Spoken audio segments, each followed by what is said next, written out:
მოგესალმებით მეგობრებო. საღამო მშვიდობისა შეიძლება თქვენ ახლა ამას დილას უყურებთ, მაგრამ ჩვენთვის ახლა ამ წამს არის საღამო და ეს არის საღამო ვისკის გასინჯვისა. ვისკის მოყვარულთა კლუბში ლევან ჭედია, დავით ვერიჯანა. კარგად დაიწყებ ხოლმე რა. რას უსინჯავთ ახლა ეს? ბიჭო, ახლა ნახე რა ხდება. კავალანი კი იცი შენ რაც არის. მეგობრებო, კავალანზე აღარ მოგიყვებით. ლევანმა ზეპირად იცის და ახლა დაიწყებს კავალანზე ლაპარაკი, შეიძლება ნახევარსაათი არ გაჩერდეს და ამიტომ თუ მაინც კავალანის ისტორიის დაგუგლა გეზარებათ, გადადით ჩვენ არხზე მოძებნეთ კავალანი აკრიფეთ და 3 კავალანი რო გვაქვს ერთად. მაშინ GDL-კომ შემოიტანა თაროებზე 3 კავალანი ერთად შევადარეთ, ჩავწერეთ და იქ როგორც მახსოვს იქ ვყვები ბევრს კავალანზე და მის ისტორიას და 50 წუთიანი ვიდეოა ის. ხო და თუ მაინც გინდათ რომ მაგდენი გვისმინოთ, იმას მოსე კავალანი არის ვისკი ტაივანიდან მშვენიერ გადასაღები ვისკი. ნებისმიერი ვისკის ვიდეო რომ დაგჭირდებათ, ნებისმიერი ინფორმაციის მოზიება, YouTube-ზე ჩაწერეთ ვისკის მოყვარულთა კლუბი და უბრალოდ ინგლისურად მე ბრენდის სახელი. და ამოგიღებთ ყველაფერს. კავალანს აქვს სხვადასხვა ხაზი, ეს არის კონცერტმეისტერი, ეს არ არის ძვირიანი ხაზი, იაფიანი ხაზია იდეაში. ის სოლისტები და სოლისტები და ძალიან სხვანაირებია. კონცერტმეისტერი ისეთი ხაზია, ჩვეულებრივი და 0.5-იანი ბოთლია, ეგეთი რაღაც გამოუშვეს და პორტკას ფინიშ აწერია. არაფერი მეტი ამას არა, 40 გრადუსია თან. იდეაში წყალწყალა. მე რო არ მოგატყოთ ბევრი წლის წინ, ბევრი რა, ანუ რავი, 1-2 წლის წინ ალბათ ერთმა ჩემმა მეგობარმა გამასინჯა ეს სემპლად მომცა თუ არ მახსოვს, თუ არ ვწდები და მაშინ მომეწონა, მაგრამ არ მახსოვს კარგად. ეხა პრინციპში გამოდის, რომ ესე ბოთლით ასე უნდა ეს აქვს და კავალანის დამახასიათებელი მუქი ფერის და ესეთი ფორმის ბოთლი, რომელიც მე ძალიან მომწონს და როგორც კავალანი გვეუბნება, აქ არის შერეული პორტვეინის კასრები, ოღონდ რუბი პორტი არის ყველაზე მეტი. რუბი პორტი განსაზღვრავს ძირითადსო და ცოტა შერეულია თონი პორტი და მილიონი რაღაცები. 1-2 სიტყვით ამას გეტყვით, კაი კავალანზე რახან არ გიყვებით, ამაზე მაინც გეტყვით რა. რუბი პორტვეინი არის გაგიკვირდება და პორტუგალიური ღვინო, რომელიც მეგონი პორტვეინი ყველა პორტუგალია. ხო და იმიტომ გაგიკვირდებათ მეთქი. შენ დამისხილოთ ბევრი არა. რუბის რა განასხვავებს სხვა პორტვეინებისგან გეტყვით ახლა. ეს არის წითელი ყურძნების მიქსი, ერთი ყურძენი არ არის, ყოველთვის ბევრი სხვადასხვა წითელი ყურძენი არის გამოყენებული და ეს ოქსიდაცია და ის ნაკლებად აქვს გავლილი და კასრში ნაკლებად არის დაძველებული. ამით ესენი ინარჩუნებენ უფრო ფრეშ გემოებს რა. აი ხო არის ხოლმე ძალიან ჩაძველებული, ჩამძიმებული, ჩამტკბარი 3 წელი კასრში მოხარშული პორტვეინები და ეს აი მაგისგან განსხვავებული საპირისპიროა. ფრეში არის უფრო წითელი ხილის გემოებით, სინჯავით და უფრო ისეთია რა, აი ცოცხალი ფრეშ პორტვეინი არის, ვიდრე თონი პორტ, მაგალითად ტაუნი რო იწერება. ეგ არის აი ძალიან მძიმე და ისეთი მოხარშული პორტვეინი რა. და ესეთი ისა განწყობა აქვს და მაგის იმაშია დაძველებული, თუმცა სხვა პორტვეინის კასრების გამოყენებულია, მაგრამ ძირითადი ბაზა არისო რუბი პორტვეინისო, გვეუბნება თვითონ კავალანის საიტი. ეხლა გავსინჯოთ. რამდენი ვილაპარაკე? ხო, რავი, რუბი პორტზე ვილაპარაკე. ხო. დაფინიშებული არის მაგაში. და მანავდა ბურბონია? ამერიკანო უკწერია და ალბათ ბურბონები არის, ხო, სავარაუდოდ ეხლა ვირჯინი არ იქნება. კონცერტმეისტერ ქვია ამ კონცერტმეისტერი, ნუ ეს ისტორიები მოყოლილი გვაქვს მილიონჯერ, 1-2 სიტყვით რო თქვა უბრალოდ რომ დისტილერის მფლობელი ვინც არის ძალიან უყვარს ოპერა და კონცერტმეისტერის სოლისტი და ესეთ სახელები დარქმეული ყველა თავისი ბოთლისთვის. ძალიან დასკვენი ბოთლებია რა. თუშაც გრავირებაც აი ეს რკინის პლეიტიც კი არ არის, მაგრამ ხო გავს რკინას რა მნიშვნელობა აქვს. ალბათ 50 წლიანზე რკინის იქნება.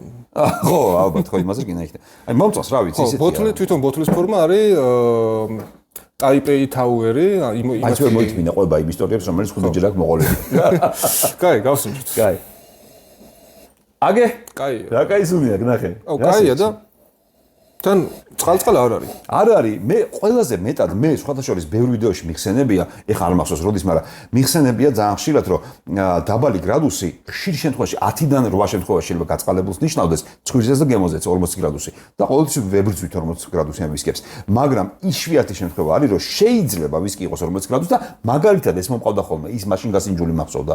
და ეხლა აი სუნზე არის, ეხლა გემოზე არ ვიცი როგორი სისქე ექნება, მაგრამ 40 გრადუსისთვის აი ვერ იტყვი 40 გრადუსზე ცხვირზე. სქელი ცხვირი აქვს რა, სქელი სუნი აქვს.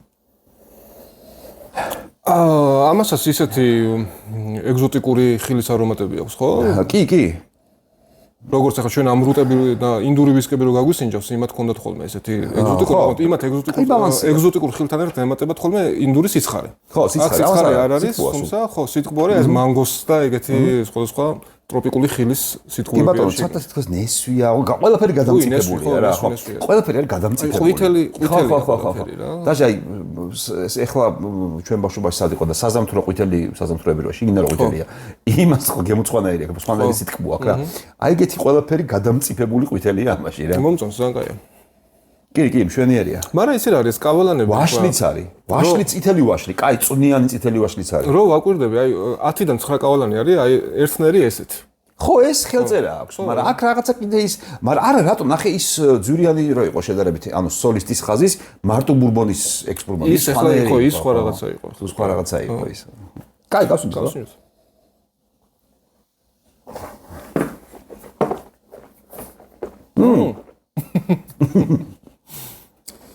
რა სიმშრალე აქვს.